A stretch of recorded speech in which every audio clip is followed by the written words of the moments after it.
सरल पैलेस में पहुँचे हैं। आज ब्राह्मण एकता शक्ति संगठन के प्रोग्राम का आयोजन किया गया, जिसमें यहाँ पर चीफ गेस्ट के तौर पे पहुँचे केंद्रीय मंत्री मनोज शर्मा जी और हमारे बीच में पहुँचे संजय शर्मा जी। चलिए आप हाथ मुलाकात करते हैं आदरणीय संजय शर्मा जी से, जो यहाँ पर पहुँच चुके हैं। यहाँ पर सरल पैलेस के अंदर। सर नमस्कार। जी नमस्कार। जय परशुराम जी। आज आप पहुँचे यहाँ पर और आदरणीय केंद्रीय मंत्री मनोज शर्मा जी भी पहुँचे हैं, तो आज का जो प्रोग्राम है ये, इसके बारे में थोड़ा सा कुछ कहने की। आज का कार्यक्रम बहुत अच्छा कार्यक्रम ब्राह्मण एकता शक्ति संगठन ने आयोजित किया है। अम्बाला जिला में बहुत सी ब्राह्मण सभाएं हैं जो काम कर रही हैं, लेकिन उन सबको एक छत के नीचे लाने का काम श्री जय भगवान शर्मा जी और बाकी जो उनकी टीम है वो कर रही है। मैं उनको बधाई देना चाहूँगा।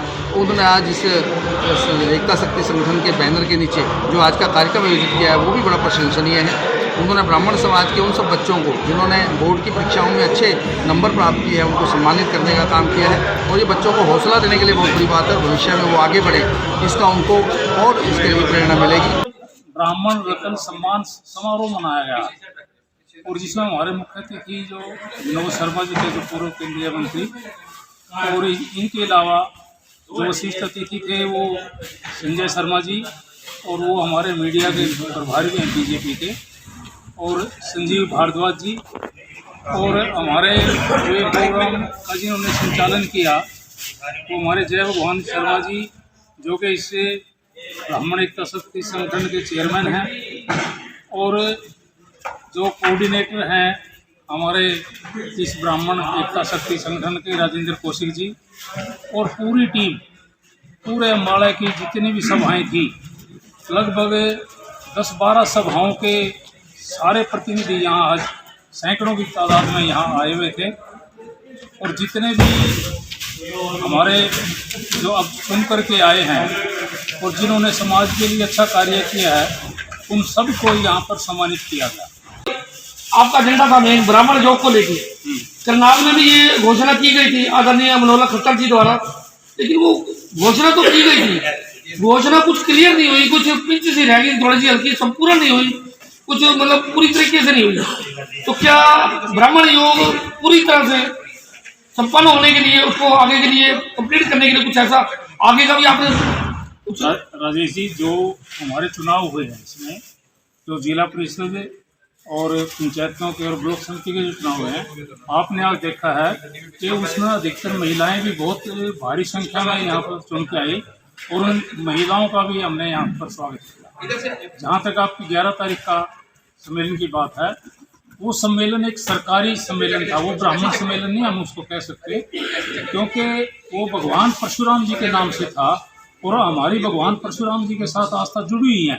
भगवान परशुराम जी के नाम से कहीं भी सम्मेलन होगा तो ब्राह्मण ज़्यादा से ज़्यादा बढ़ चढ़ के भाग लेंगे, और हमने उसमें भी भाग लिया। जहाँ तक मांग की बात है, वे मेन हमारी मांग 2-3 थी कि भाई ब्राह्मण कल्याण आयोग का गठन होना चाहिए, जो कि ऑलरेडी 8 स्टेटों में हो चुका है। तो ये हमारी मुख्य एक मांग थी, और हमने मुख्यमंत्री जी से लगातार पिछले 2 साल से हमने प्रयास किया था, और 2 साल के प्रयास के बाद अब उन्होंने सम्मेलन तो किया और भगवान परशुराम जी के नाम से किया, लेकिन उसमें जो मांग मानी गई उसमें कुछ मांगें ऐसी थी जो कि ऑलरेडी हो चुकी हैं। तो और किसी के नाम से, भगवान परशुराम जी के नाम से मार्ग का नाम लेना या कोई और, ये कोई विशेष मांग नहीं थी।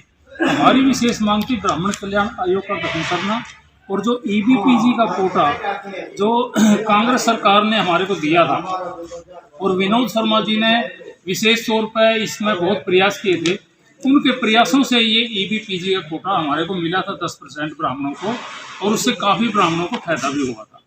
और नंबर 2, जो ये हमारा देवड़ी का मामला है, देवड़ी वाली ज़मीन का भी कांग्रेस की सरकार के दौरान ही फैसला हुआ था। ये तो ये ब्राह्मण कल्याण आयोग का को न दे करके एक मतलब एक झुंझुना सा हमारे को पकड़ा दिया कि भाई पुरोहित और उनका आयोग बनेगा, जो कि हमारी मांग नहीं थी। हमारी मांग थी ब्राह्मण कल्याण आयोग का गठन करना। तो इसलिए हम पुरजोर इस बीजेपी सरकार से हम दोबारा से निवेदन करते हैं कि उसमें संशोधन किया जाए, और जो हमारी मुख्य मांग है ब्राह्मण कल्याण आयोग का, वो गठन किया जाए। अगर आप इस तरह की वीडियो फिर से देखना चाहते हैं तो मेरी रिक्वेस्ट है कि आप इस चैनल को तुरंत सब्सक्राइब करें। आप इस वीडियो को पर अपने कमेंट दें, आप इस वीडियो को आगे शेयर करें।